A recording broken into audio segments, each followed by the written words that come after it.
सलीलचन्दनचर्चिताय नन्दीश्वर प्रमथनाथ महेश्वराय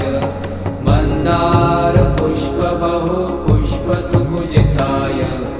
तस्मै